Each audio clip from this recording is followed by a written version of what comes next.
The village in it with a map and a plan. No place too tiny for this determined man. Crossing the counties one by one, you'll see in every English corner a bit of history.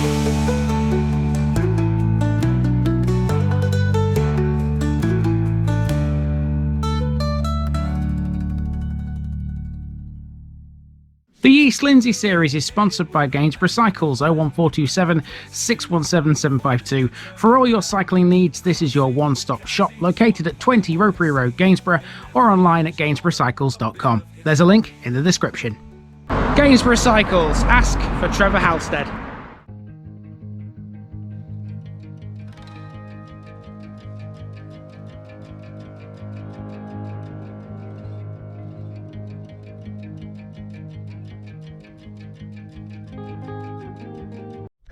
Welcome back to East Lindsey again, everybody. I'm here all week to take on 5 more in the glorious Lincolnshire countryside.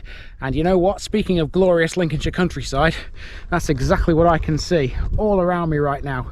Would you check this out? Lovely day as well. It's going to be a good day for filming these villages.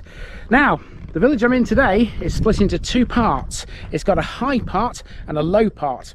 This right here, this is the low part, and there are 2 things which make this part of the village notable. That building is one of them. We'll discover what that is in just a few moments' time.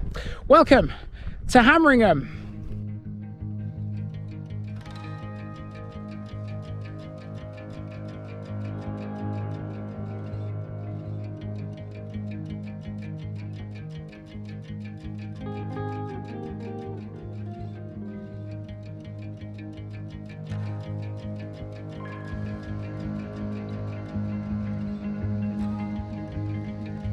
Hameringham, village of the Hammer Dwellers.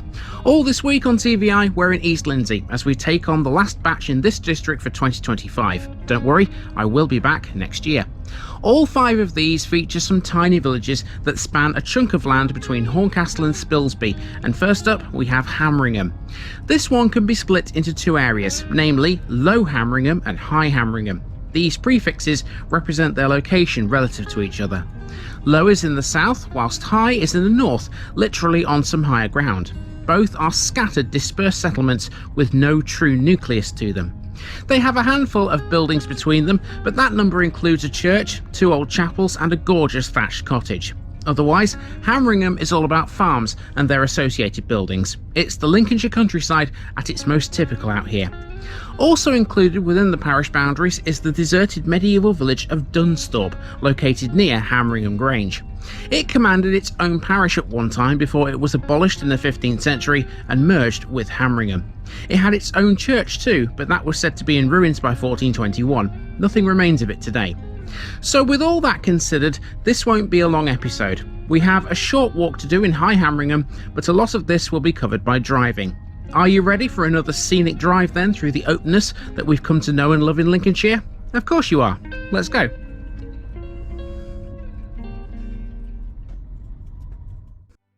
This is what the parish of Hameringham looked like in 1900, and honestly, you would do well to spot any major difference between this and the modern settlement. Hameringham is a very dispersed village, scattered far and wide across the area of land it covers. There are 2 main areas, High Hameringham and Low Hameringham. Low Hameringham is barely on the map, but that's the area where you'll find Dunsthorpe, a now deserted medieval village. High Hameringham is effectively the same 2 roads now as the 2 that are marked on this map. It has a church, a disused chapel and a thatched cottage. The rest of the parish is all farmland and there's lots of it. There have been no massive housing building programmes out here, so Hameringham has pretty much been left alone for 100 years.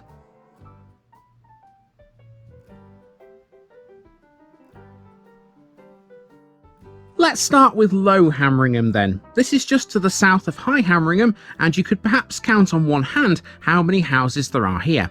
Note there's a chapel marked on this map. That was one of the tiniest chapels in Lincolnshire when it was built, and it's still there. Let's go and see it. Here's the chapel. This is the second chapel that Hameringham has ever had. The first one still stands as well, and you can find that one in High Hameringham. That one was for the Wesleyans, this one was for the Primitive Methodists.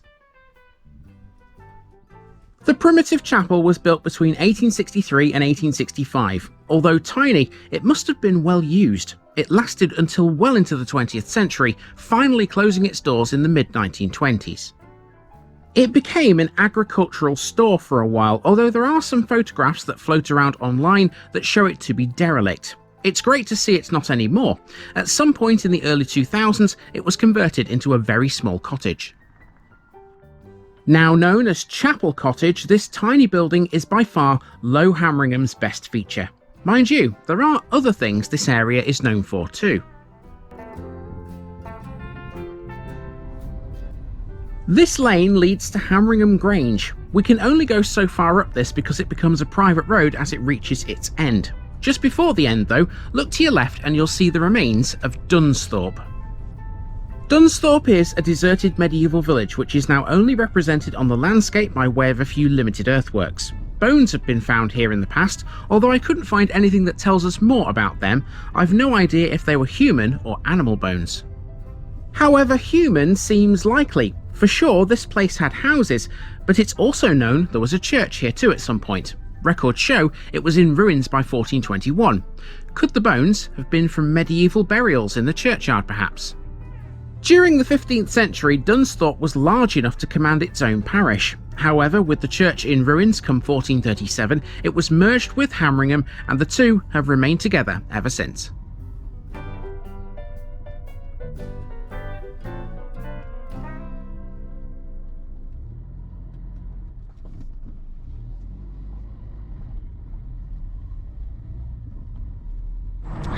Right, here we are then in High Hameringham, and I don't know whether you could tell from the drive-in in this episode, they've resurfaced the roads around here just recently, so at the moment there's loose chippings all over the place. They are a pain in the neck, quite frankly, so yeah, there's going to be some crunchiness under my feet here as we walk through this, but there isn't much of a walk to do, quite frankly, because, you know, High Hameringham has really just got 2 or 3 sort of major landmarks. One's the church, we've got an old chapel to see, there's a thatched cottage too, so let's get on and do it. It shouldn't take us very long. So to High Hameringham then, where we'll encounter the main features of this scattered village. On the map from 1900, you can see the first Methodist chapel, the one for the Wesleyans. The house immediately north of it is the thatched cottage, a lovely building indeed. North of those is the main cluster, centred on All Saints Church. Let's see all of these things. Being located in the Lincolnshire countryside miles away from any major city, Hameringham offers sweeping views across the county. On a clear day, the towers of Lincoln Cathedral are visible in one direction and Boston Stump can also be seen in another.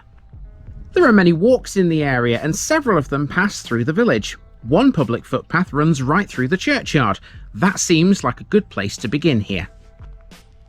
To get to it, we have to walk through an area of housing first. There aren't many residences in this village, and what few there are relatively modern. Mainly they're infills, placed in between some much older farm buildings.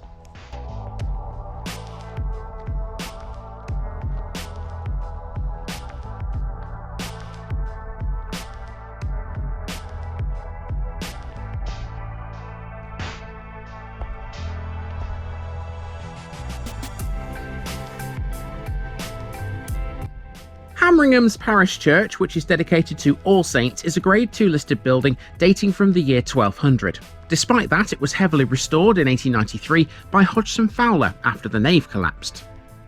Reputedly, there was once a much larger building on this site. Backing up that theory, in 1869, the local rector discovered considerable foundations where dirt was cleared from around the present church. One thing you'll notice almost straight away about this church would be its various colours. One account I found about this place described All Saints as a kaleidoscope of colour. I mean, it really isn't wrong. The reason it is so pretty and varied colour-wise is all to do with the plethora of different materials that it's made from. On display here we have greenstone, limestone, red sandstone and even some brick thrown in for good measure. The main material in the walls is sandstone. The bell turret has wooden slatted bell openings, whilst the slates on the pyramid-shaped roof were replaced by copper in 2005. That's because the slates were difficult to maintain on such a steep slope. In 2010, lead from the roof was stolen. This event led to lengthy negotiations with East Lindsey District Council and English Heritage because the parochial church council were reluctant to replace the stolen lead with the same material. As a result of that, All Saints became one of the first churches in the country to have something called turn-coated steel on its roof. Although it's not lead, it is an alternative roofing material that works in almost the same way. Inside this one, the pews and the altar are Victorian. The 15th century octagonal font is of particular interest, having cusp panels containing shields and a pedestal with intricate tracery and figures including angels. The pulpit also features an original hourglass in its stand. The front of the altar was designed and embroidered by a local lady called Enid Mason in 1985. Both Enid and her husband Martin were responsible for reopening the church a decade prior, after it had been disused for some time.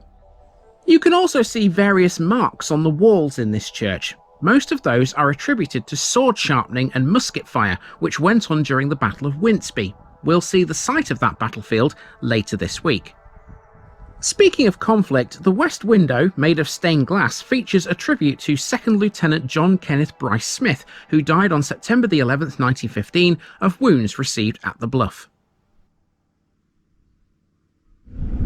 Okay, so just in front of the church you have the junction with the other road which we're about to walk down, and on that junction there is the parish notice board. You know what that means by now, people, of course you do. It means one of these things is going on there, and there you go. That is my visit to Hameringham recorded in the official way. So we need to finish this walk off, don't we? So if we go past the parish notice board, down here we will find all the other little bits. Now to make our way down this dead-end lane where we'll find the rest of High Hameringham. For the most part, this lane has, well, nothing. That is until you reach the end of it, where you come across two landmarks side by side.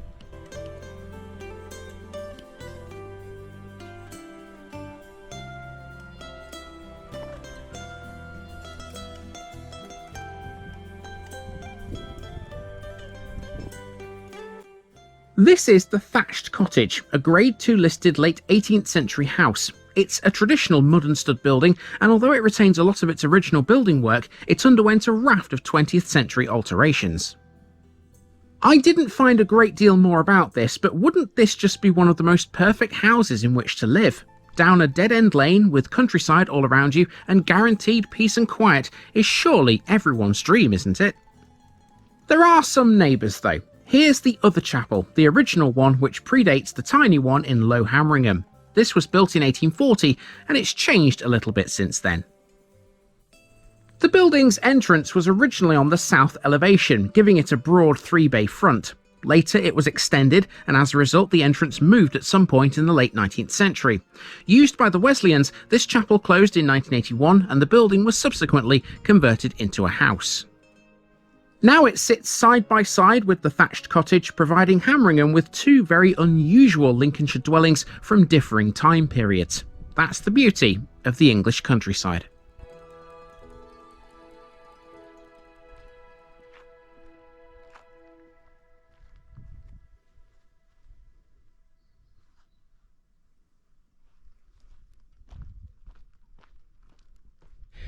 Okay, there we are, a nice 18.5-minute walk from end to end there.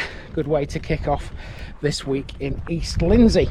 So it's time to make our way to the next one here, which is, again, one you can split into two distinct areas. One area is more of a village than the other, as you'll see tomorrow. On our way out of Hameringham towards the next one, there's a sign by the roadside which I thought was worth reading. Let's stop and see what it says.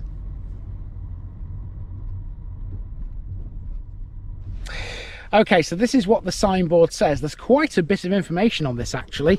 It says Hameringham on the edge of the wolds at the top, and it tells you some things you can see on a clear day? Well, today is a clear day, so we'll see in a moment what we can actually see from here. There's a bit to read first. Hameringham may be derived from the Old English group name Hameringus, the dwellers by the hill, Hammer being hill and Ham homestead, village or estate, and probably simply means the homestead or estate of the Hameringers. Well, that's not what my source material said. It said village of the Hammer dwellers, if you remember from the beginning, but I guess it's interchangeable. Hameringham provides a fine vantage point from which to appreciate the beauty of the Wold's Edge, with views over the fen towards Boston and across the Clay Vale to the cathedral city of Lincoln. And underneath that you can see it tells you about the Lincoln Gap. On a clear day you can see the distinctive silhouette of Lincoln Cathedral on the skyline behind you. Well, it's a clear day. Let's have a look. Can we see Lincoln Cathedral from here? Yes, I can. You won't be able to because it's far too far away in the distance, but I can just make it out on the skyline over there. Okay, that's good. What else does the board say? It mentions Boston Stump as well. So let's have a look at that. Boston Stump. On a clear day, on the horizon to your right, standing sentinel over Fenton Coast, rises Boston Stump, the largest and most impressive parish church in England. So, to my right, yes indeed, I can see Boston Stump. Again, you won't be able to because it's so far away, but I can just make it out on the horizon over there. Brilliant. Okay. Now, on the left-hand side of this sign, it tells you a bit about the Battle of Winceby, which we'll be covering in a future episode later this week. And this bit here mentions Slash Hollow. So this says, the Battle of Winceby lasted no more than half an hour. The defeated royalists fled southwest into Slash Hollow and thence towards Winceby Gate in the boundary hedge to your left. Chased by the avenging parliamentarians, scores of royalist dragoons reached the gateway at the same moment. Tragically, the boundary gate did not open into Hameringham, but into Winceby. Impossible to pull the gate towards them because of the numbers pushing against it. The royalists were trapped and brutally massacred from behind. So the boundary hedge to the left, over there, so that then is where Slash Hollow is. Now, of course, I will be mentioning Slash Hollow again when we cover the Battle of Winceby in a future episode later this week, so look out for that. But that's Hameringham, people. Right then, we have completed another East Lindsey parish. That one was fairly easy, all things considered. Such a simple little place is Hameringham, and a pure delight to boot.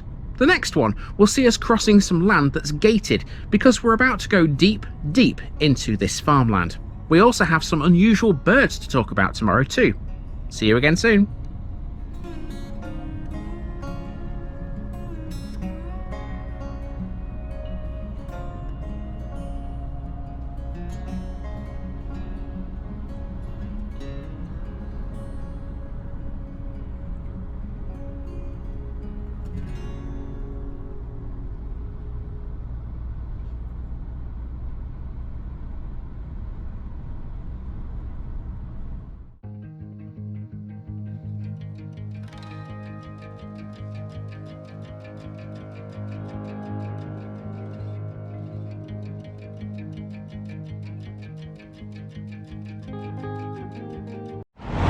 Welcome back to East Lindsey again, everybody. Now today I've got an interesting village for you, one which used to have an ostrich farm until very recently. We'll be seeing that at the beginning of this video. Otherwise, there are two settlements within this one. There's one called Moorby and the other one which is called Claxby. Together they make Claxby with Moorby.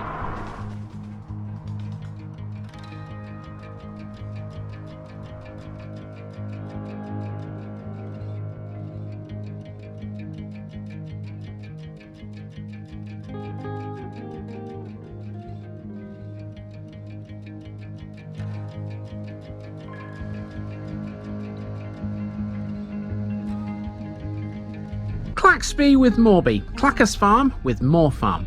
Next up in East Lindsey we have the parish of Claxby with Moorby, a strong contender for being the most sparsely populated in the entire district. The main village here is Moorby, some 4 miles away from Horncastle, located on the B1183. It only has 12 houses.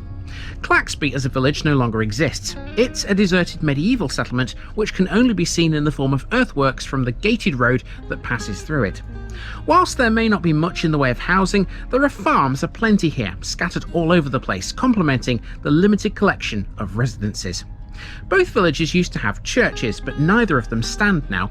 Claxby's fell down in 1748, whilst Moorby's was purposefully pulled down in the 1980s. That same decade, ClaxbywithMoorby was formed. Both villages commanded separate parishes at one time until they were merged together to form the current boundaries. Most of the main landmarks here are all within Moorby. They are an old pub called the Royal Oak, a former schoolhouse which is now used as a dwelling, and an old Methodist chapel that serves as an outbuilding for another. Moorby has a few bits that you wouldn't necessarily know about, and there are no visible clues on the map either. One of them is a former prisoner of war camp, and another is a former landing ground once used by the RFC. And did you know Moorby was also a village where you could get ostrich products like eggs, meat and feather dusters? Let's go. Here we have the map of the area from 1900, and you can clearly see here that Moorby and Claxby, or Claxby-Pluckacre to give it its Sunday name, used to be two separate parishes. The external boundaries of these two old parishes are the same today, but of course the one between them both has been dissolved. This is all one area now. As you can see, the main village at this time was Moorby, and it still is, owing to the fact that Claxby is mostly earthworks, being a deserted medieval village of course. There is a road that links them both, but to use it you have to operate gates at either end. Around both of these villages there was a lot of farmland, and that's pretty much the same today. Note this area here between the villages. It was to become something during World War II, but you would likely never know looking on modern maps of the area. Let's get started with Moorby, which has always been where this one's main landmarks are. A simple circular village, Moorby once had a pub called the Royal Oak, a chapel and a school. None of those operate in the way they did originally. Neither does this church, simply because it doesn't stand anymore. Driving into Moorby from the north means we have to pass White House Farm. It was here until 2023, where ostriches were reared for meat, eggs and feathers. Ostrich farms aren't as common as you may think in the UK, and they're certainly uncommon in Lincolnshire. We only have a small number of ostrich farms in the whole country, but since 1980 they've seen a bit of a boom in business. You see, we've been farming ostriches in this country for more than 150 years, but initially they were bred solely for their skins and feathers. Today, ostriches are bred all over the world, and their meat is readily available in countries such as the US, Australia and Canada. Here though, the market only really took off properly after World War II, when people started to realise the health benefits that their meat and eggs could provide. Ostrich meat is very low in fat. Even so, finding an ostrich farm in Lincolnshire is still a rarity. This is a county that prides itself on arable farming mainly. Owned and operated by the Grundy family, Oslink, who were based at this very farm, had been breeding ostriches since 1994. They had 27 birds that spent their days grazing in the fields, whilst the farm sold all manner of ostrich-related produce. That included things like high-quality ostrich eggs and ostrich steak, but they also made feather dusters made from the bird's fabulous plumage. Unfortunately now, Oslink have gone, as the owners have retired from farming what they called exotic meat. Let's start our walk around Moorby in this southeastern corner, where you can see lots of great earthworks in a field off Highgate Lane. Moorby is certainly nothing like it would have been centuries ago. This is a place that's shrunk considerably. Today, it only has 12 houses.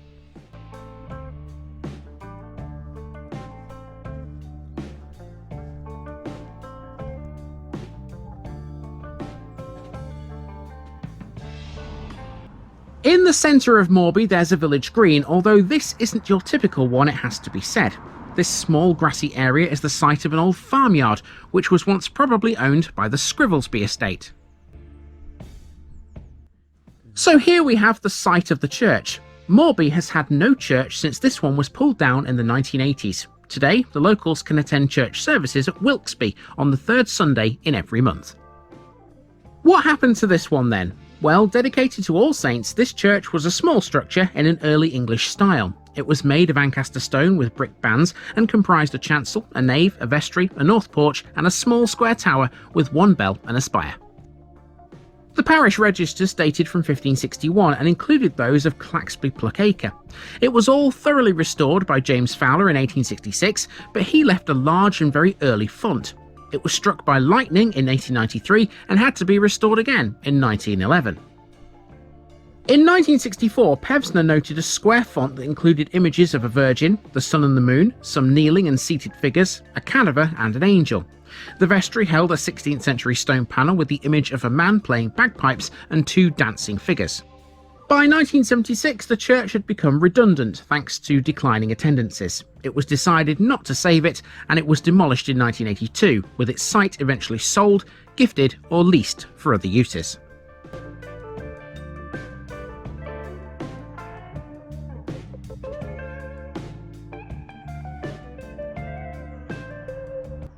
Here's something else that's no longer in use. At the junction where the B1183 meets Back Lane, you can find Moorby's one and only former pub. This was the Royal Oak, which ceased to be a licensed premises quite some time ago now. It forms one of Moorby's 12 dwellings.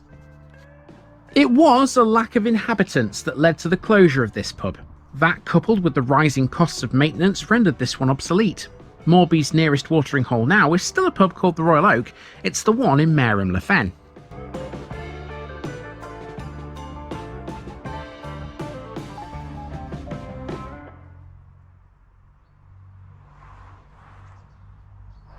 Okay, so in front of the old Royal Oak, there's a stream, or what's meant to be a stream. As you can see here, it's a bit dry at the moment. I imagine in the winter there is usually some water in that. You can cross this stream by using a footbridge, which is what I'm currently standing on, and that'll take you into this little paddock or whatever it is. It's a public right-of-way. I've no idea where it goes because this isn't part of the route. The reason I'm stood on this bridge really is because it'll introduce the next thing. This building right here. Next on Back Lane we have an old Methodist chapel, still standing but now in use as an outhouse for a private residence. This modest building was opened as a chapel for the Wesleyan Methodists in 1840. The last service was held in 1971 and the unrestored building is now used as a store.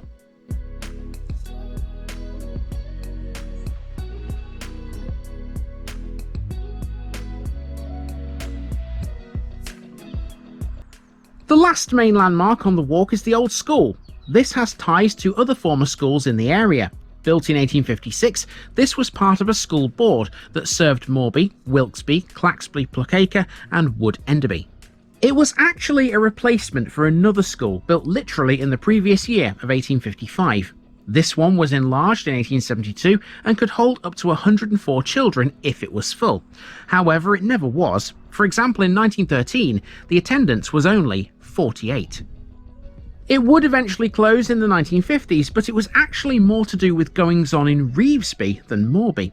In 1958, the school at Revesby was threatened with closure after the headmistress retired, but it didn't actually close until the late 20th century.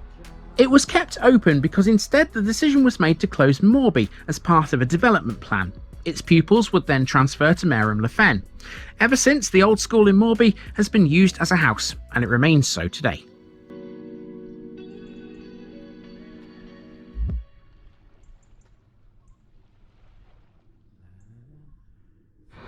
Right, so we've walked all the way around Moorby. That was very easy, very small village.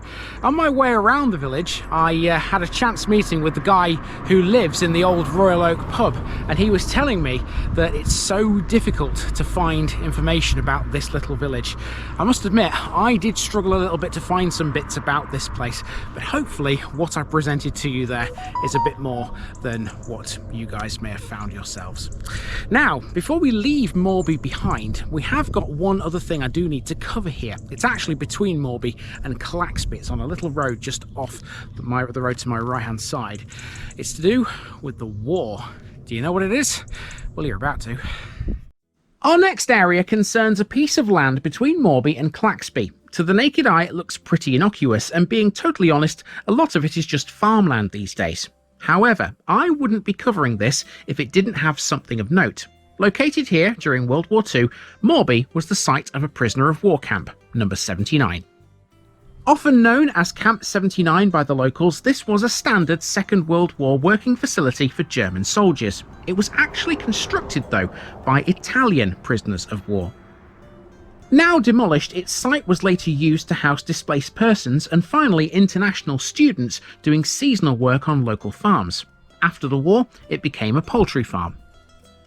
Although it's been cleared and you can't see much if any remains of the camp buildings, you can still make out the shape of the site and what appears to be a slip between the service area and the accommodation areas. Ruined buildings can be seen on old photographs which do the rounds online. Buildings-wise, this would have had all the standards of a typical World War II prisoner of war camp. It would have likely had water towers, offices, an officer's mess, a canteen, guard rooms, barrack huts, ablution blocks, cell blocks, a medical facility and recreation rooms. Accommodation-wise, there were 36 living huts at Moorby. Germans who populated this place were sent out to work as farm labourers in the local area. The camp was in use until 1948 and the last of the living huts was taken down in 2003. On the subject of war, by the way, specifically Moorby's involvement, the village was used in World War I as a landing ground for the RFC. The area used for such purposes is now farmland to the northeast of the village, between it and Low Hameringham. It consisted of 2 grass landing strips, one 700 yards long and the other 570. In total, the landing ground covered 82 acres, and it was even lit at one point so that it could be used at night. It was in operation between 1916 and 1919 and returned to agricultural use afterwards. Yeah, not the easiest thing to cover this when you consider that most of it has disappeared now and been replaced with the building you can see behind me there. But this is where Camp 79 was, prisoner of war camp for the Italians and then the Germans. So yeah, bit of wartime history there. I wonder how many of you knew about this place. So to end this episode, we've dealt with Moorby, we've now got to deal with Claxby, or if you will, Claxby-Pluckacre, to give it its Sunday name. Now we're off to find Claxby, which has the alternative name of Claxby-Pluckacre, as you can see from this old map. Claxby used to be its own parish until 1987, when it was merged with Moorby. In stark contrast to Moorby, Claxby has always had very little. Marked here you can see the site of its former church. Aside from that, most of it is farmland, and getting to it requires a bit of effort. To get to Claxby-Pluckacre, you must use a gated road. This is how you know you're deep in the countryside when you see these things.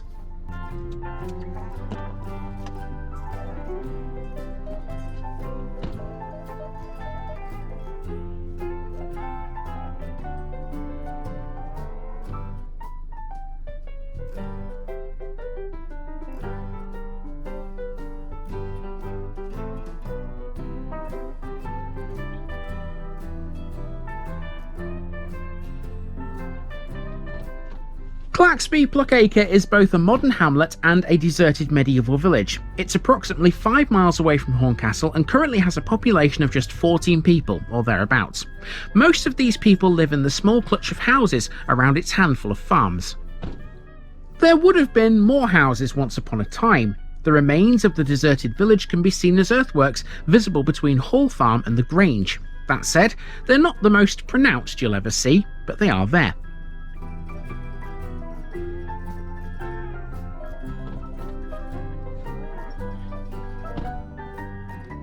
To go with the medieval village was the church dedicated to St Andrew. That no longer stands because it fell down in 1748. It was never rebuilt, although nobody seems to know why.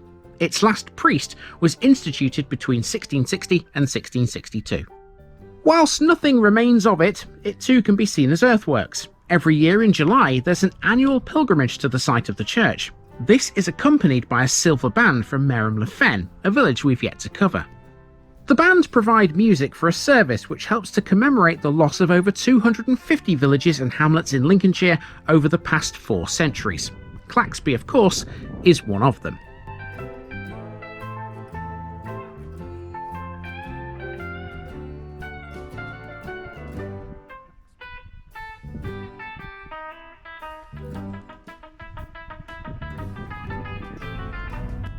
Time to exit Claxby, again via some gates.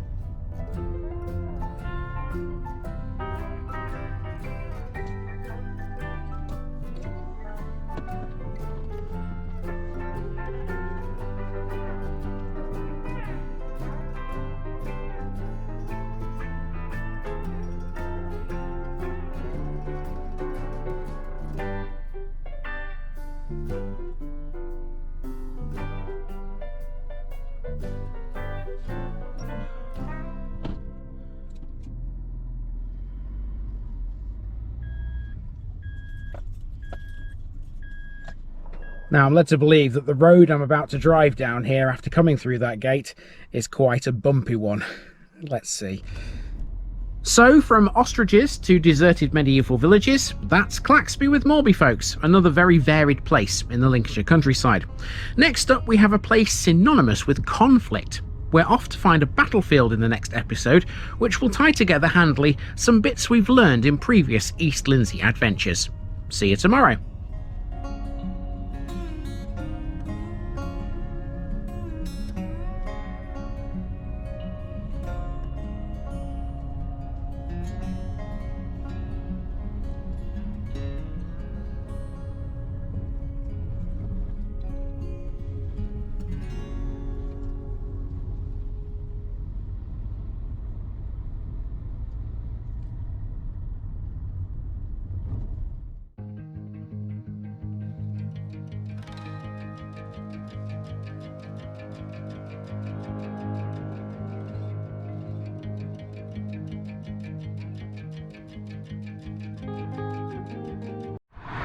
Welcome back to East Lindsey again, people. Now today we've got not just one, not two, but three villages to have a look at, all within the same parish. Weirdly, only two of them are mentioned in the parish name. The third one isn't, for some strange reason. I wonder why. We'll see if we can find out as we journey around the parish of Lusby with Winceby.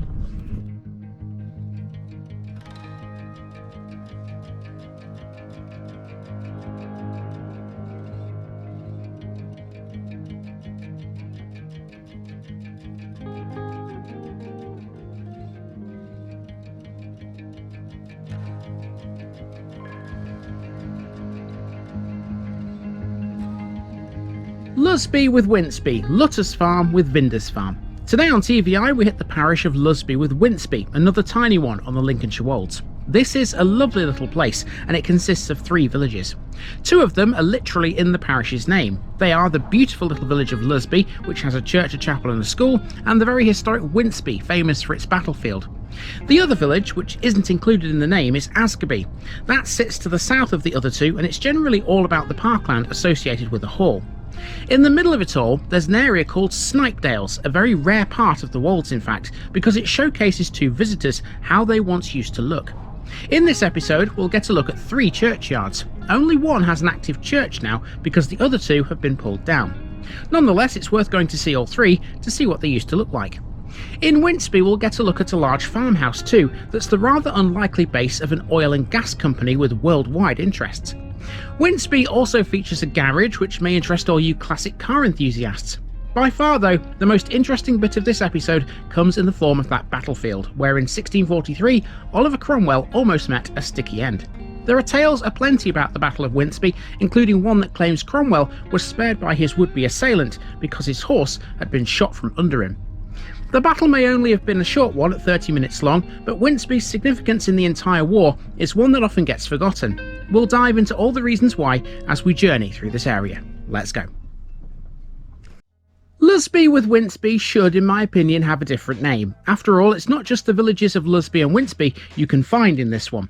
Askerby makes it a trio, but I couldn't fit that onto this map. As you can see from this map in 1900, all three villages commanded their own parishes at that time, but now they're all one. Location-wise, Winceby is to the west, Lusby is to the east, and Askerby is south of them both. In the north, you can see there's another area, Snipedales. That's a nature reserve and a country park. In terms of how this all looks now compared to this map, not a lot has changed really, although quite a few of the landmarks have altered a bit. So we'll look at each of the villages in turn. That's the easiest way to cover this one, I think. Let's get started with Winceby, made famous thanks to a battle.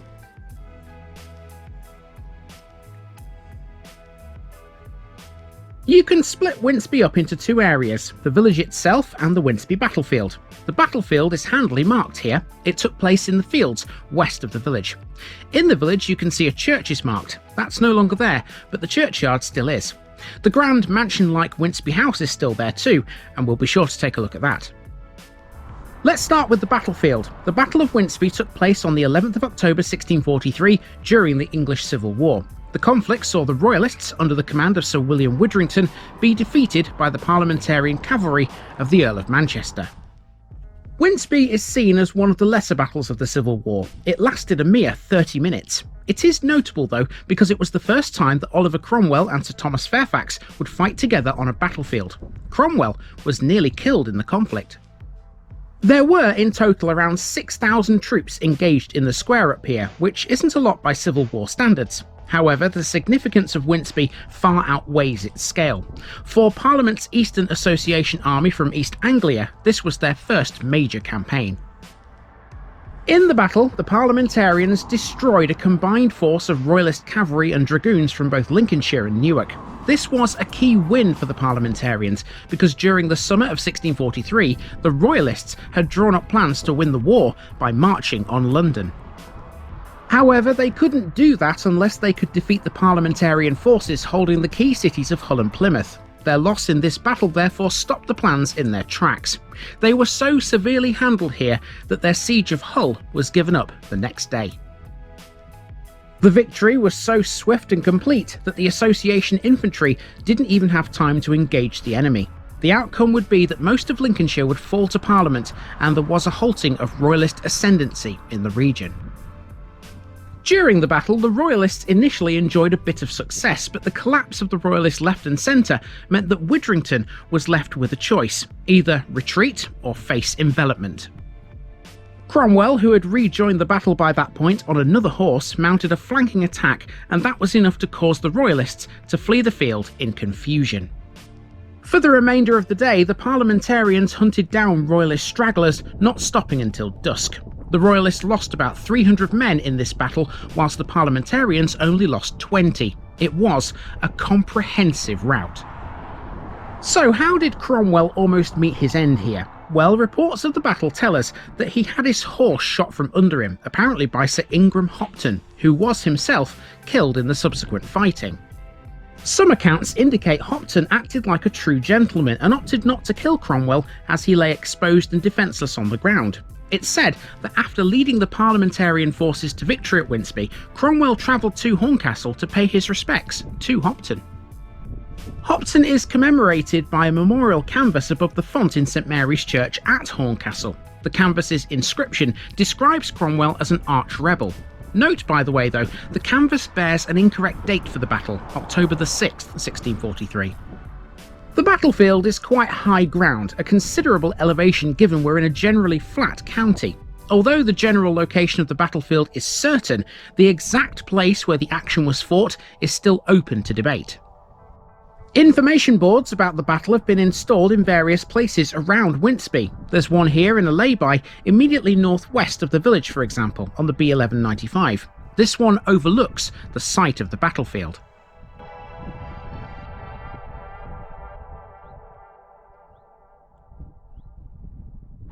Now, when I was researching all of that for the Battle of Winceby, I found a few bits and bobs about a boulder, and I can't remember for the life of me what specific part that boulder plays in the story.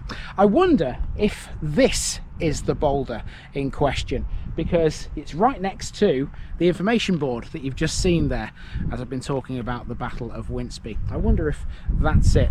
Like I said, I can't remember what significance it plays, but I can't imagine there are any other boulders around here. This is Lincolnshire, it's not the Peak District. There's no rocky outcrops for a number of miles. It's all fields and farmland. So now we're going to drive through some of that field and farmland as we make for the first of the villages. We've talked about the Battle of Winceby, now it's time to see Winceby village itself.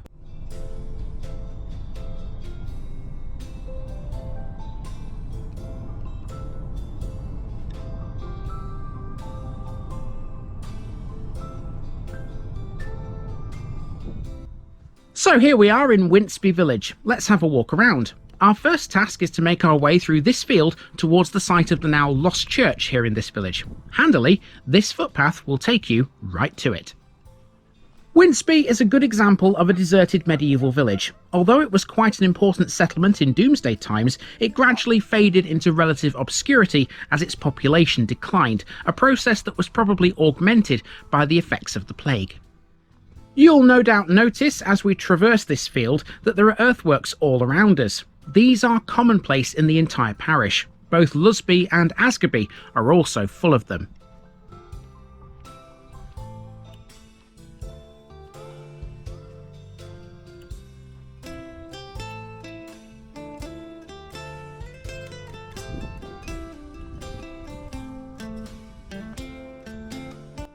So here's the site of St Margaret's Church, which is no more, having been demolished some time ago. There is but no trace of the church that once stood here.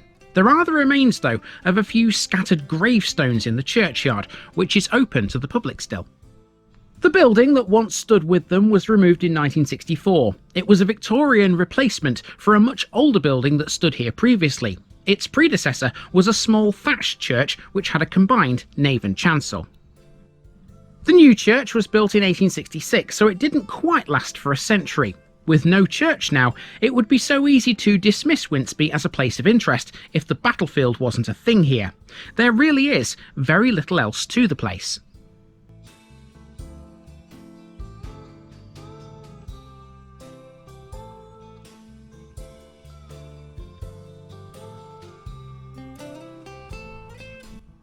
Winceby's economy, like so many other villages in this county, is totally dominated by arable farming. Indeed, at the heart of the village is a single farmstead. It may not have a lot, but there are still two other things I want to highlight here.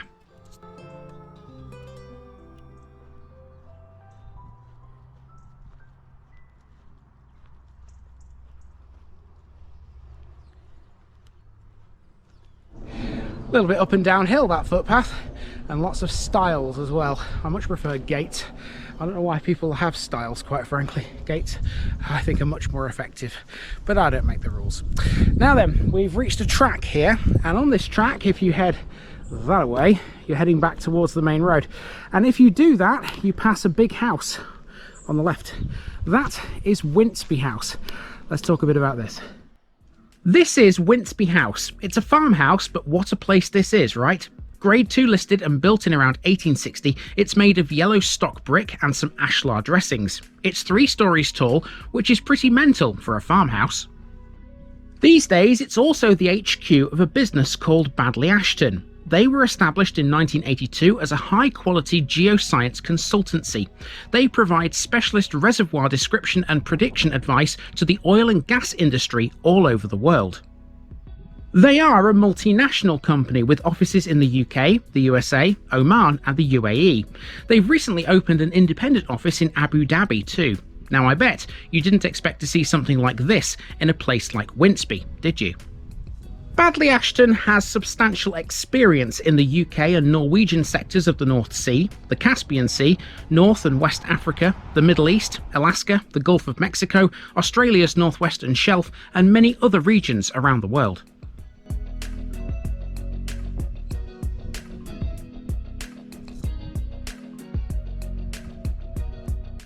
Heading back towards the car, we passed the other thing I wanted to show you, this garage called Bourne's Motors.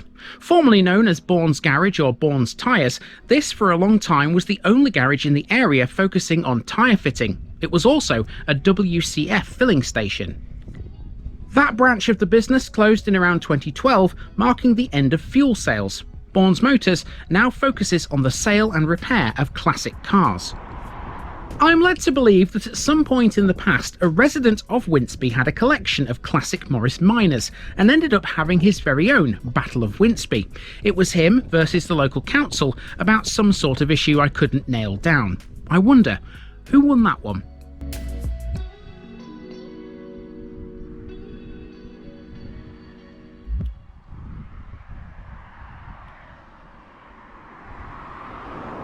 Yeah, no denying, people, the views you saw from the hilltop in Hameringham on Monday are just that little bit better here in Winceby. If you stand outside Bourne's Motors and look, over here, all you see is beautiful countryside, and I can still see Boston Stump in the distance, by the way. I'll be getting closer to that as this week goes on. I'm going to get a little bit closer to it now, actually, because now we've dealt with Winceby, it's time to move on to the next village, Asgarby. Okay, so next we're off to Asgarby. This is the village which sits to the south of both Lusby and Winceby. Again, it was its own parish once, but why it's not included in the modern name, I know not. Anyway, Asgarby was centred around a hall, as you can see here. Most of it was parkland. Within that parkland was another church, this time dedicated to St Swithin. Let's cover the hall first. Not much is known about this property in actual fact. What is known for sure is that it was once occupied by John Richardson in 1842. That was according to White's Trade Directory. However, that gave no description of the hall. The building and its grounds cover an extensive 3,945 square feet. It's a very impressive detached 6-bedroom period hall perched on an elevated site. That gives it some spectacular, far-reaching views of the Wolds. Handsome and brick-built, part of this glorious house is believed to date back to the Georgian era. Nobody knows for sure, though, when exactly it was built, or if it sits on the site of an older property. Major features of it include a pair of bay windows on the front facade and a traditional configuration with elegantly proportioned rooms throughout. A few years ago, this was available through Mason's Chartered Surveyors to be restored to its former glory.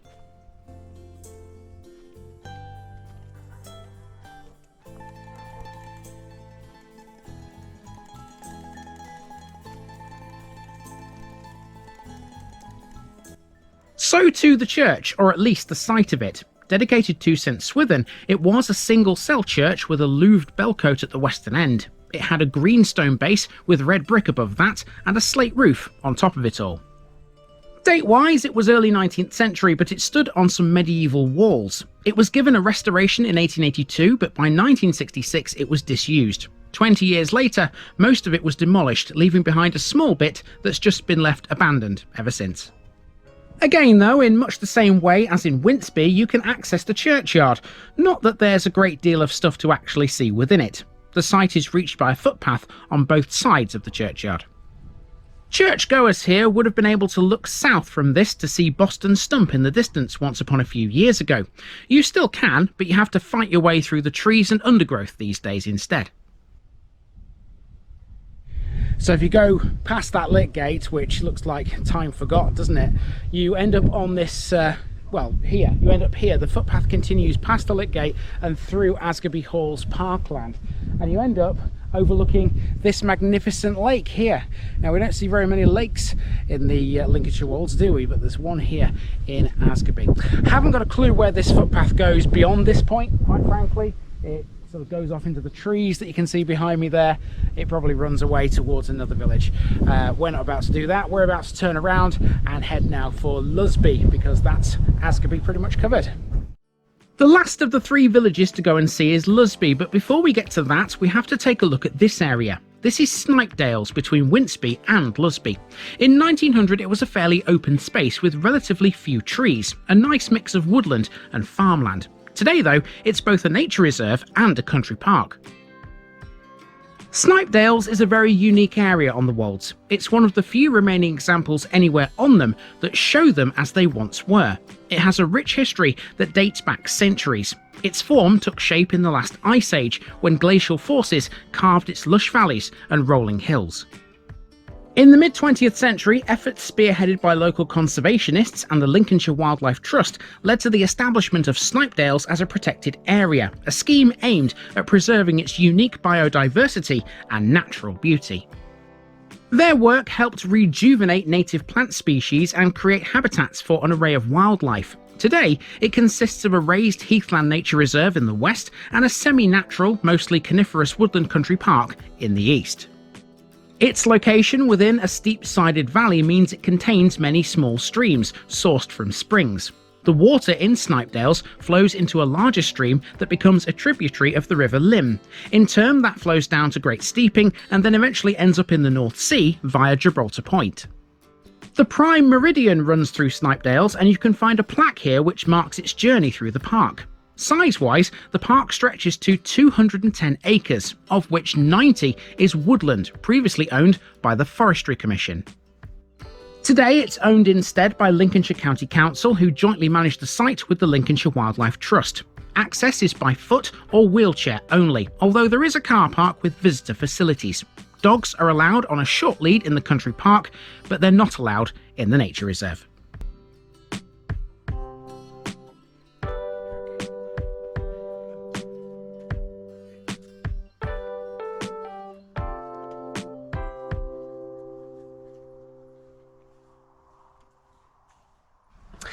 Now, even though I've only been here for a few minutes, this is a pay and display car park. You have to pay £1 if you're in a car.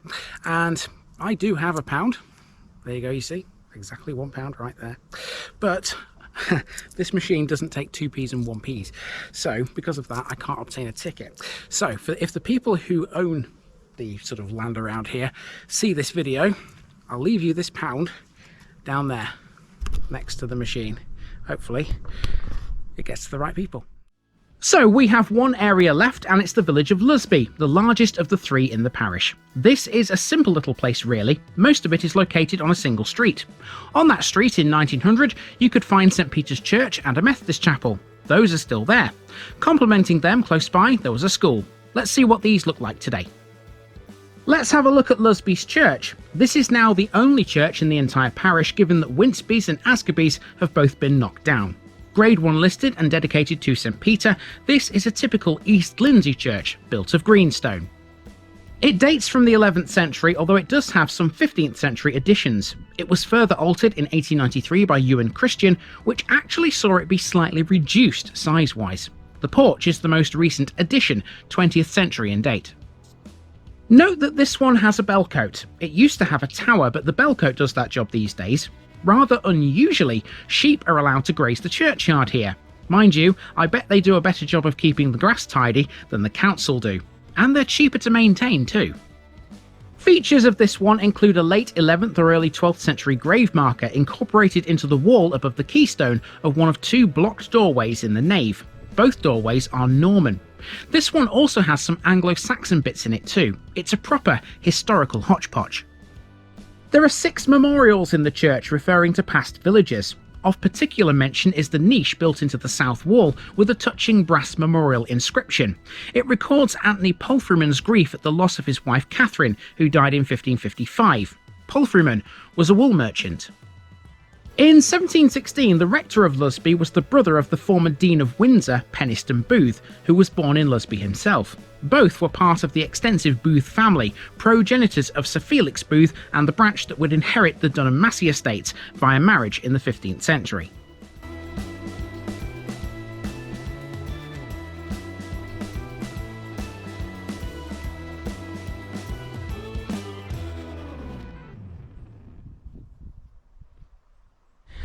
I don't know whether you noticed that on the gate when I walked into the churchyard. Please close the gate. Ponies in churchyard. Well, didn't see any, but who am I to disbelieve that sign? There could well be a pony in there, and I don't know. So you know what? We'll shut the gate. We'll do what it says. Right, let's continue through Lusby. Take a left turn out of the churchyard and head this way. Let's move on to the other religious building now via the modest collection of houses Lusby possesses. This village, even though it's still tiny, accounts for the majority of the population in Lusby with Winceby. This is where most of them all live.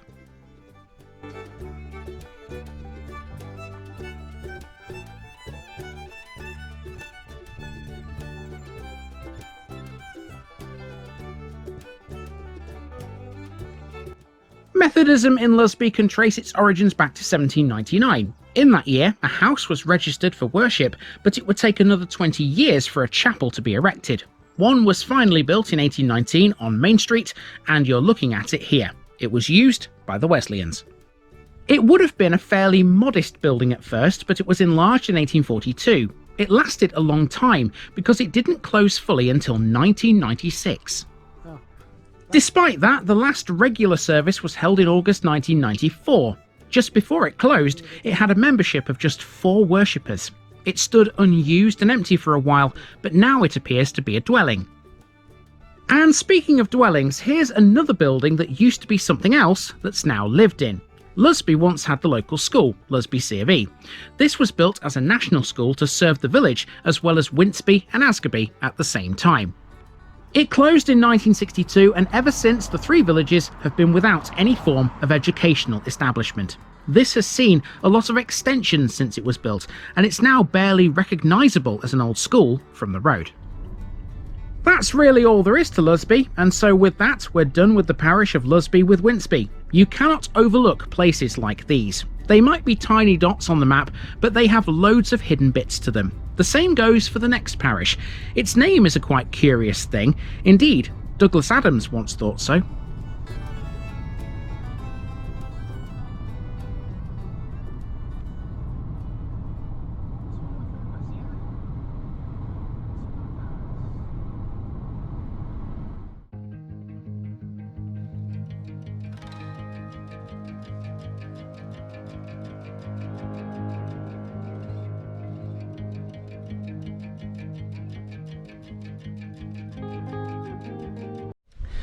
Welcome back to East Lindsey again, folks.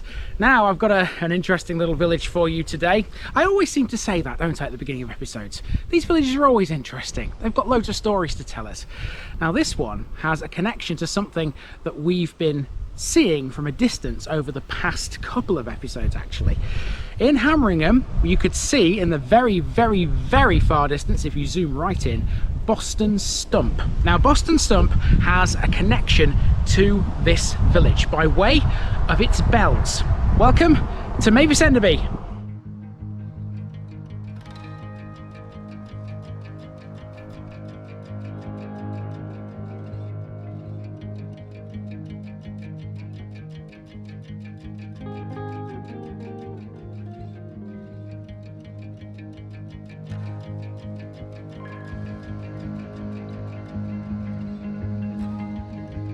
Mavis Enderby, Eindreithy's farm belonging to the Malbis family. Continuing our journey between Horncastle and Spilsby this week, today we find ourselves in a place with a semi-familiar name. A little while ago now we visited a place called Wood Enderby. Well, here we have another Enderby, only this time the full and complete name of this one sounds like it could be your grandmother. This is Mavis Enderby, which, believe it or not, has the same derivation as a village we covered in York. This was once owned by the Malbis family, the same lot who we spoke a great deal about in Acaster Malbis a couple of years ago. They clearly got around a bit. Over time, the Malbis name here has morphed into the more recognisable moniker Mavis, and that transformation has led to this village being featured in a number of literary works. The one that springs to mind straight away is Douglas Adams's spoof dictionary, The Meaning of Liff. In it, Adams defines Mavis Enderby as the almost completely forgotten girlfriend from your distant past for whom your wife has a completely irrational jealousy and hatred. Mavis Enderby was also used as the name of a character in Bridget Jones's diary. The village has also featured in a poem called The High Tide on the Coast of Lincolnshire 1571, where there's a reference to a peal of bells. These ties are all well and good, but what exactly does Mavis Enderby have for us to physically see?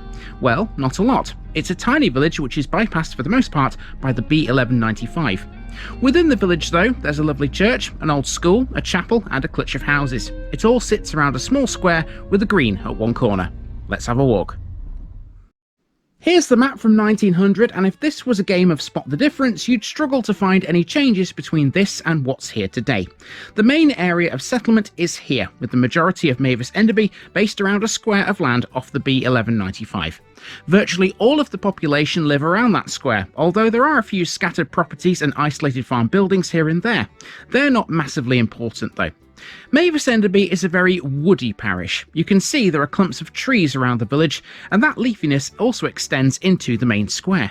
Indeed, walk around this one and you're met with a sea of green at virtually every turn. Let's not forget, we're on the Wolds here, which used to be blanketed in forests. The main village of Mavis Enderby is small enough to fit within one frame if we zoom in. As you can see here, it really doesn't have a lot to it. Marked here, there's a church, a chapel and an old school. All three of those still stand, whilst the rest of the village is residential. We start this short walk at the village green, a fairly sizable chunk of land on the B1195, where it meets Spilsby Hill from Bolingbroke.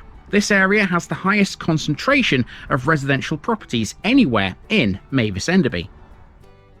A lot of them are 20th century because what little expansion Mavis Enderby has had over the past few decades has been focused on this, the main road to Spilsby.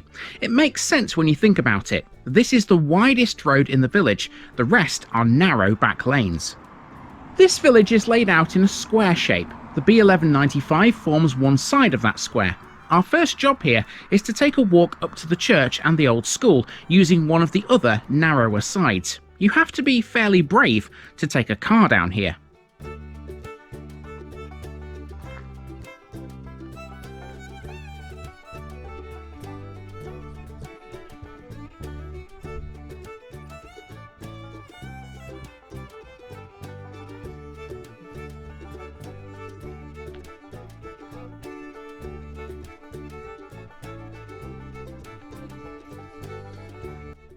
Here's the old school, which immediately adjoins the southern edge of the churchyard. This was an infant school. Older children never came here. Instead, they went to another school in Raithby, the next village over towards Spilsby. The oldest part of this building features something called diaper work in dark brick. Diaper work is a term we're not familiar with yet, I don't think anyway. It's not what it sounds like. In brickwork, it refers to a decorative surface treatment. It's achieved using a repeating geometric pattern, often diamonds or squares. These are formed by using bricks of contrasting colours or varying textures. The term is derived from the French word diapre, meaning to adorn or embellish. It was particularly prominent in Tudor and Victorian times, and it's the latter of those periods from which this old school dates. It was one of a number of village additions in Victorian times thanks to the efforts of the Reverend George Ward, rector of the parish between 1869 and 1926.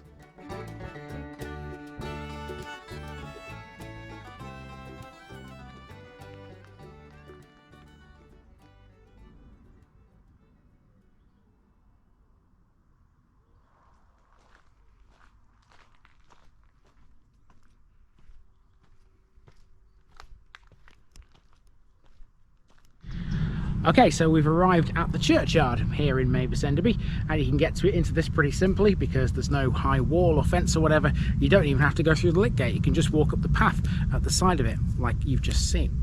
So here is the church. Now, as ever, it's a church and this has plenty of things to tell us. It's got a lot of historical information. And while we're here in the churchyard, we'll explain something called the Brides of Enderby, or what the Brides of Enderby are. They're a set of bells, but they're not in this church. They're in Boston Stump. Let's explain. Mavis Enderby's church is dedicated to St Michael. It's a medieval building originally, dating from 1280. Most of it, though, is 14th or 15th century. It does have some bits of Victorian restoration too. They were carried out by two architects, James Fowler of Louth in 1875 and Hodgson Fowler in 1894. St Michael's is built mainly of greenstone rubble, although it does have some ashlar dressings. The roof is made of both Welsh and Westmoreland slates. Features-wise, this one has a recited 11th century Saxon grave slab which stands in the doorway of the tower, as well as a remnant of a 14th century cross located in the adjoining graveyard. Mavis Enderby had a peal of bells named after it, called the Brides of Enderby. The bells in question are not the ones in St Michael's Church though. Instead, they're located within Boston Stump. The peal is mentioned in Jean Inglow's poem The High Tide on the Coast of Lincolnshire, 1571. In the poem, the ringing of the Enderby bells is the generally recognised signal of approaching danger to the neighbouring countryside, and that danger could take many forms. The bells would warn people of pirates, river flooding, or high tides breaching the dikes. Supposedly, the name commemorates the womenfolk of Mavis Enderby. It's a little odd, so some people think, that Mavis Enderby has this connection to the coast. Nobody is totally sure who the brides were and what their connection to a warning peal might have been. In any event, the poem is pretty famous and it's been used by a few famous people.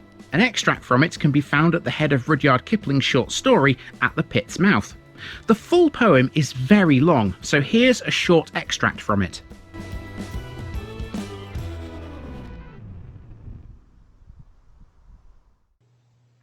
All fresh the level pasture lay, and not a shadow mote be seen, save where full 5 good miles away the steeple towered from out the green. And lo, the great bell far and wide was heard in all the countryside that Saturday at eventide. The swanherds where their sedges are moved on in sunset's golden breath. The shepherd lads I heard afar, and my son's wife Elizabeth, till floating o'er the grassy sea came down that kindly message free, the brides of Mavis Enderby. Then some looked up into the sky, and all along where Lindis flows, to where the goodly vessels lie, and where the lordly steeple shows. They said, "And why should this thing be? What danger lowers by land or sea? They ring the tune of Enderby." For evil news from Mablethorpe, of pirate galleys warping down, for ships ashore beyond the Scorp, they have not spared to wake the town. But while the west been red to see, and storms be none, and pirates flee, why ring the brides of Enderby? I looked without, and lo, my son came riding down with might and main. He raised a shout as he drew on, till all the welkin rang again. "Elizabeth, Elizabeth!" A sweeter woman ne'er drew breath than my son's wife Elizabeth. "The old sea wall," he cried, "is down, the rising tide comes on apace, and boats adrift in yonder town go sailing up the market-place." He shook as one that looks on death. "God save you, mother!" straight he saith. "Where is my wife Elizabeth?" "Good son, where Lindis winds her way, with her 2 bairns I marked her long, and ere yon bells began to play, afar I heard her milking song." He looked across the grassy lea, to right, to left. Ho, Enderby! They rang, the brides of Enderby. With that he cried and beat his breast, for lo, along the river's bed a mighty eygre reared his crest, and up the Lindis raging sped. It swept with thunderous noises loud, shaped like a curling snow-white cloud, or like a demon in a shroud. And rearing Lindis backward pressed, shook all her trembling banks amain, then madly at the eygre's breast flung up her weltering walls again. Then banks came down with ruin and rout, then beaten foam flew round about, then all the mighty floods were out.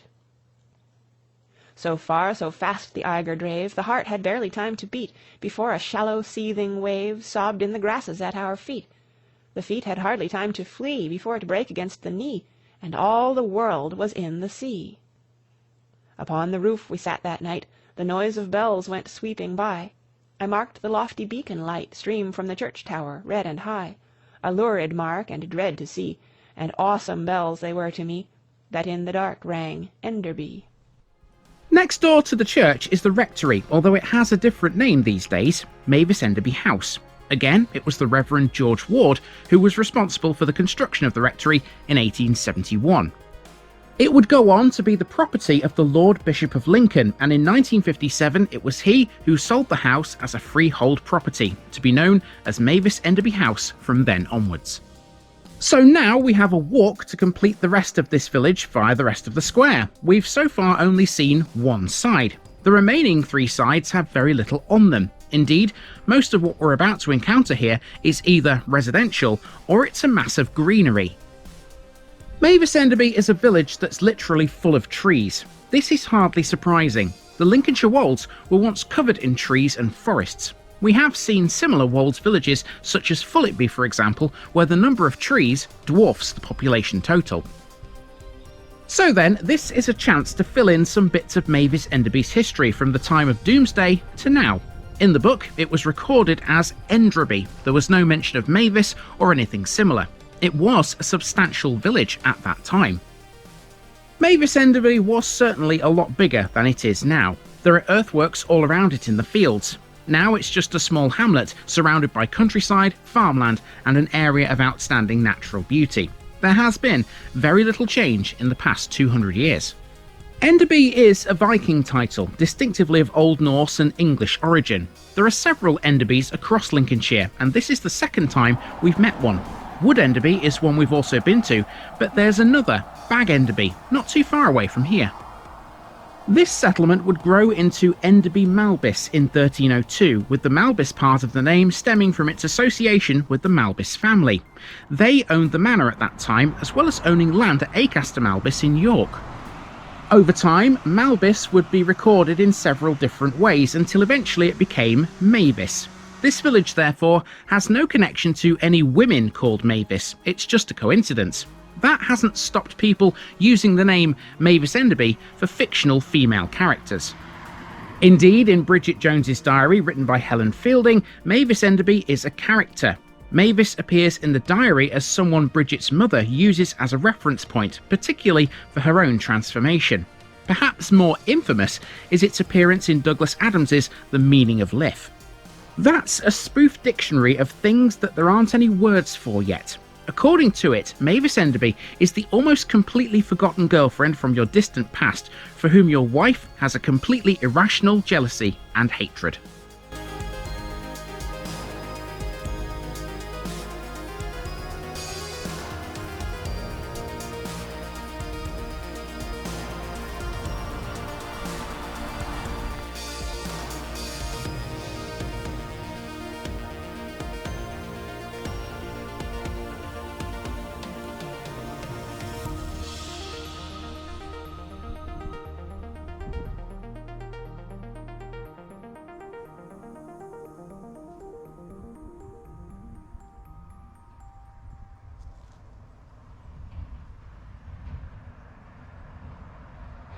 Do you know, in every village this morning, I've met somebody who wanted to chat to me. You know, in some areas, you can walk around with the camera, you can be walking around all day and not talk to anybody. It must just be my, I don't know, the aura I have as a proper Lincolnshire boy. It must be, I must be giving off some kind of signal, I'm not quite sure, but everybody's wanted to talk to me this morning. And the guy who spoke to me just now here in Mavis Enderby, he's the church warden. He was very interested in what I was doing, and he was also very happy that I managed to capture his garden on film, because he's a gardener by trade. It's always nice to see a nice garden, isn't it? Now, we've walked all the way around Mavis Enderby and we still have not yet seen that chapel. I've had to come past the chapel before I could actually get it in, because I was running out of things to film, basically. So what we'll do now is we'll head back up here to the chapel. You can see it just there. There's a flag flying outside of it. So we'll catch that and then we'll move on. We've made it to the chapel, located on the B1195. We are but a few paces now away from the green where we started. This chapel is no longer used for services. It's been converted into a private dwelling now. A Wesleyan Methodist chapel, this was built in 1877 by Charles Bell. It's made of red brick and has a gabled roof. The building was converted to a house at some point after 1978 and was heavily altered during the process, with the addition of 6 dormers and several lean-to extensions.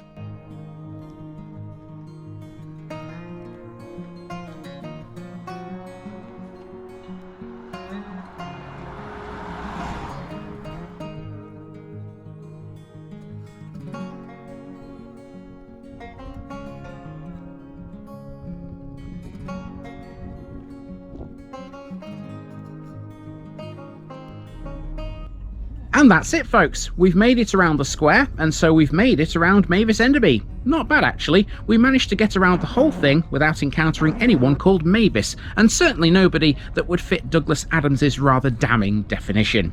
See you tomorrow.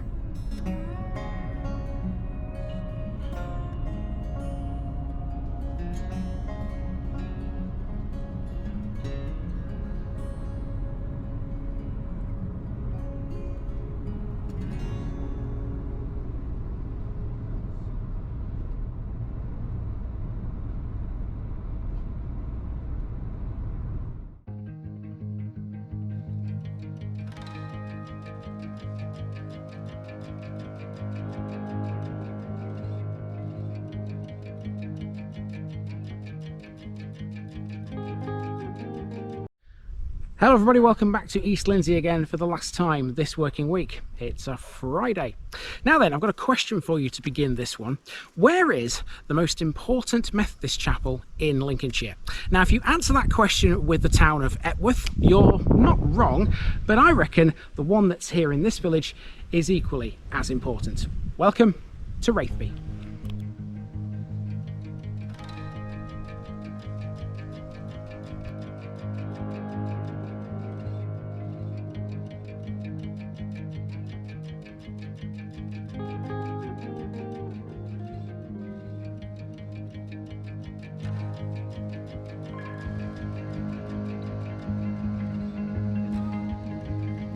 Raithby, Threathie's Farm. Wrapping up the week in East Lindsey, today we come to Raithby, which should not be confused with another village of the same name, also in Lincolnshire. This is Raithby by Spilsby, but it rarely gets referred to by its longer title. Raithby is around 2 miles away from Spilsby. It's a simple linear village with a few hills in it and around it. It's not the best known village in the world, but a lot of people do come to it for a cheeky little getaway. They can do that thanks to Raithby Hall, a dominant building that commands the attention of the entire village. The Hall is a huge holiday home these days, but it has spent some time as a residential care home. Before that, it was the seat of two very important Lincolnshire families, namely the Raunsleys and the Brackenburys. Raithby Hall has seen some interesting characters stay within its walls. In its time, it's hosted the poet Alfred Lord Tennyson and the Methodist founder John Wesley. Wesley has arguably the greater connection to Raithby. Had it not been for his association and friendship with Robert Brackenbury, Raithby would likely not have its best known feature. This village has the oldest Methodist chapel in Lincolnshire, built within the grounds of the Hall by Robert Brackenbury. It sits over a stable block and it's still very much in use. Elsewhere in this one, we'll get a look at a pub that claims to be even older than that chapel. The Red Lion, parts of which are 16th century, has ties to the Hall and to the old school, which we learned a little bit about yesterday in Mavis Enderby. So to sum up, Raithby is a very historic village, far greater than the sum of its parts. Here we have Raithby as it was in 1900. It's never been the largest parish in the country, and it's sort of always been sandwiched between the rolling hills of the Wolds. The extent of the boundaries in 1900 were pretty much the same as they are today. Raithby village is right in the middle, with the main area of settlement defined by this cluster. Further afield, the boundaries take in a few wooded areas, but nothing to the extent of neighbouring Mavis Enderby. Note there's a road running to the south of it all. That's the B1195 these days, which acts as a bypass. Raithby has always been off the beaten track, so to speak. That said, its relatively isolated position didn't affect its status as one of the most religiously important villages in Lincolnshire. Most of the main bits here are centred around Raithby Hall. One of the features of the Hall's grounds is this chapel, still very much in use. Right next door is the church, and there's a pub not far away. It's all still as depicted here. If anything has changed, it's the northern section of the place. Raithby is a simple little village, all things considered. Our walk will start in the north of the place and essentially we'll head south towards the Hall, finishing at a chapel in its grounds. For the most part, this northern end of the village is all residential. It's not a straight path we'll be taking here. Raithby is a very windy village with several bends in its main street. It can still be considered a linear settlement, even though there are some offshoots like School Lane, for example. Raithby has not seen a raft of house building over the last century. Indeed, the only expansion it's really had since the days of the OS maps we use would be this northern arm.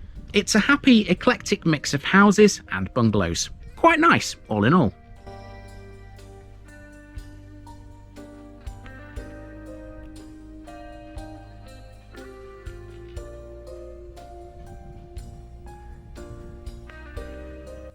So Raithby's main landmarks are all clustered together around the southern end of the village. They are the Red Lion pub, the site of the old school, the church, Raithby Hall and the Methodist chapel. First up, we have that pub. This is the Red Lion, a mid-18th century Grade 2 listed building, although their website would have you believe this is somewhat older. The claim is not totally outlandish actually, because parts of it, not all of it, go back to the 16th century. Therefore, those bits make this one of the oldest buildings in the village. It still has some original mud and stud walls with a reed and mud ceiling. The pub was probably thatched as well at one time because there are traces of thatch in its roof. The earliest part of the building runs beside the road and was probably a hall house with front doors opposite the back doors, which means it wasn't built any later than the 16th century.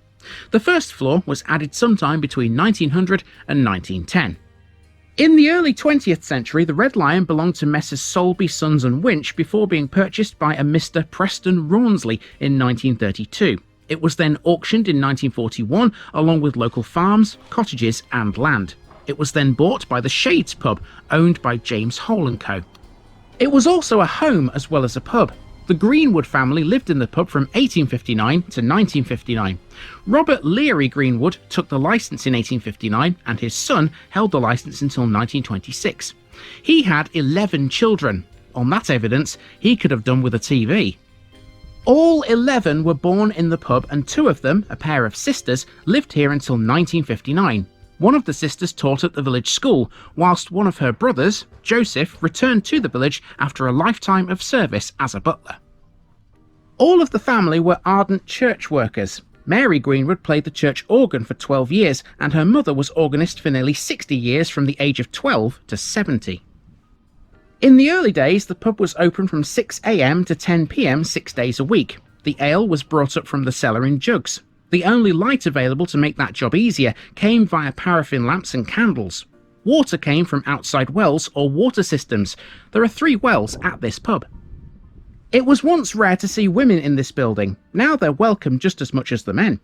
Over the years, lots more things have changed considerably, but this pub still remains a social gathering point with a great atmosphere. Okay, so there may be a very successful pub here in Raithby, but there's no shop, at least not anymore. There used to be something akin to a shop nearby though. If you have a look across the road here, you can see this house. And according to its nameplate, that is an old bakery. Now, let's go between the old bakery and the pub. We're going down School Lane next. So we mentioned the school there, and that's the next thing to talk about. Until 1949, the children of Raithby had access to a village school, a service that's been around in this place since 1668. The first school was founded by Thomas Lawford. It was a free school where children from Raithby, Mavis Enderby, Hundleby and Sawsthorpe were educated. The school was rebuilt in 1866 to hold 45 pupils. By the 1870s, it was known as Raithby and Mavis Enderby School and Raithby and Enderby C of E School by 1925. It closed on the 21st of December 1949. It was located on School Lane. It was formed of what were possibly 2 perpendicular ranges of buildings. It's unclear how much, if any, of the original buildings remain today.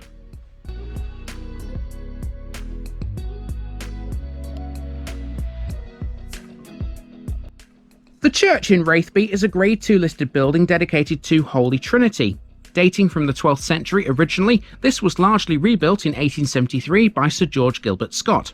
The chancel was enlarged in 1886 by Temple Moore, and the tower renewed by Hodgson Fowler in 1895. This one has several monuments which commemorate members of the Rawnsley family of Raithby Hall. For example, a memorial window is dedicated to Mary Jeanette Rawnsley, who died in 1873. The Rawnsley family also gave 3 stained glass windows to this church in 1887.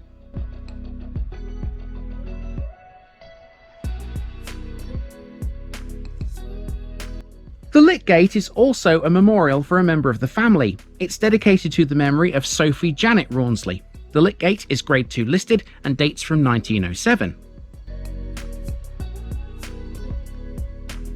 Elsewhere in the grounds of the churchyard is a stone cross, mostly dating from 1903, but it reuses part of an earlier shaft. The old base is not used and lies 6 feet away. Okay, we've got 2 things left to see here in Raithby, and I'm going to have to do this from the churchyard, the rest of this video from the churchyard, because the 2 landmarks in question are Raithby Hall and the Methodist Chapel, which, technically speaking, are all within the hall's grounds, the pair of them. And because they're in the hall's grounds, it's private and I can't get through into the grounds, obviously. There is a gate from the churchyard to do that, you can see it here, but that will be private access only. The hall is up there, and I can just about see it above this wall. The Methodist Chapel is over here. It's this building here. So a lot of these shots of it will be from the back. Let's talk about them both, because they're linked together. This is Raithby Hall, a red brick building that was the seat of both the Brackenbury and Rawnsley families. It was built in around 1760 for Robert Carr Brackenbury and extended in 1848 and 1873, again by Sir George Gilbert Scott. It became an old people's home but retained its Grade 2 listing. It's not an old people's home anymore. Today it's back to being a private home, but you can experience this place for yourself too. That's because it's also now a large holiday house venue after the current owners submitted applications for listed building consent and change of use. It has 15 bedrooms and 4 reception areas, and this building has taken on a life of its own over the years, even leaving the people who now own it totally amazed. It's all owned by Brenda Hobbins and her husband Stephen. They bought the hall while they were looking for somewhere to expand their teacher training company named Osiris Educational. After searching near and far, they eventually discovered Raithby Hall. While the pair were renovating the hall, they noticed a sign pointing towards the secret bird garden. It led them through a maze of long grass and weeds before emerging into an overgrown landscape. That part of the hall's grounds has now been turned into an oriental floating garden, something which attracts many visitors from all over the country. Since buying the property, the couple have transformed many of the rooms to reflect their personalities and remind them of their travels. The master bedroom's decor is inspired by Austrian artist Gustav Klimt, who was known for his glamorous approach to decor and rich fabrics. Other rooms draw inspiration from countries around the globe. The Italian drawing room, complete with stunning mirrors and authentic Italian decorations, is a keen contrast to the Egyptian lounge, where you can relax surrounded by Egyptian gods. Alfred Lord Tennyson was a frequent visitor to this hall and used to be a warden for the Brackenbury family. He would write a poem called The Eagle while sitting in one of its many, many rooms. He wasn't the only famous person who knew this building.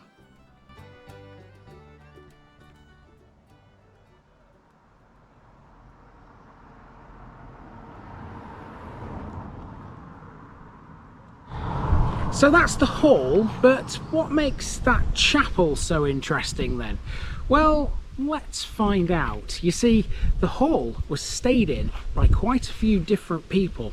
One of those people was good old John Wesley himself, apparently. It's known that John Wesley, the founder of the Methodist Church, spent many a night at Raithby Hall. In fact, Wesley's connection to Raithby runs far deeper than just the occasional 40 winks in one of its bedrooms. In 1779, Robert Brackenbury built John Wesley a chapel in the grounds of the hall. That chapel is still here, Grade 1 listed, and just inside the entrance gates, it is the oldest Methodist chapel in Lincolnshire. To boot, it's also one of the oldest in England that's still in use. Built over a stable block, making this one of the more peculiar locations for a chapel, Wesley himself opened it, dedicating it on the 5th of July, 1779. John Wesley's journal records that when he visited Raithby to open this chapel, Raithby Hall was a mere shell, having only just been finished. Nonetheless, the wealth and power of Robert Brackenbury meant that this chapel was quickly filled with deeply serious hearers. Robert Brackenbury was a wealthy man who had become a fervent Methodist after meeting Wesley in 1776. He had the money to finance a chapel, and he certainly put it to good use. Brackenbury became one of Wesley's staunchest supporters, often travelling with him. His will stated that this chapel should be used by Methodists until such a time that the villagers could build themselves a chapel elsewhere in Raithby, either by themselves or via a later owner of the hall. Another chapel was of course never built. There was obviously no great incentive for a new chapel, and ever since the congregation has continued to cross the stable yard to worship. This chapel still retains original features such as its dado rail, segmental vaulted ceiling, box pews and an octagonal tester. So, as you can imagine, this village played an important role in the spread of Methodism in Lincolnshire. John Wesley is known to have declared Raithby an earthly paradise, and to be honest, he wasn't wrong in his assessment.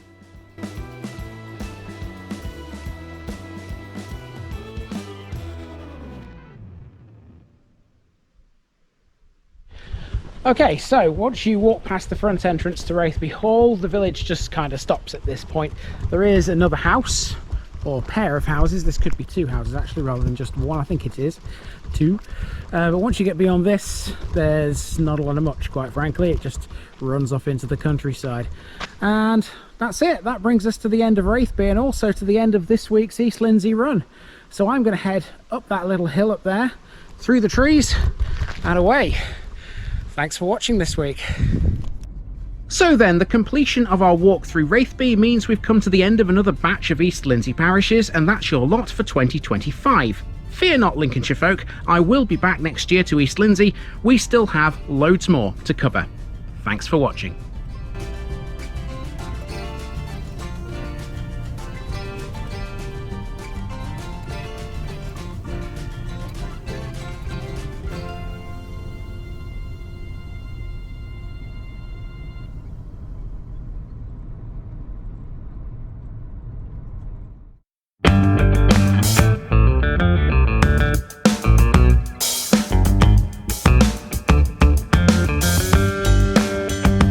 Now, just before I go, remember, this video is part of a huge project to visit every civil parish in England. That's more than 10,000. These routes are pre-planned, and due to time constraints, I can't cover every detail or walk down every street. Please don't complain if this video missed something out. I pronounce names how I choose to. I am very aware that local dialect may vary, and I don't take kindly to criticism about this. You've been warned. It's impossible to know everything too. If this video was terrible, make your own. If you're a regular watcher of The Village Idiot, you're not the only one. If you've got a small business, why not use my videos to advertise it? Leave a comment below if you're interested. And finally, thanks for watching this episode, everybody. Give us a like and a subscribe if you've enjoyed this episode, and share it with your friends and relatives. It all helps to keep this mission going. Until next time, I've been Andy, also known as The Village Idiot, and I'm out.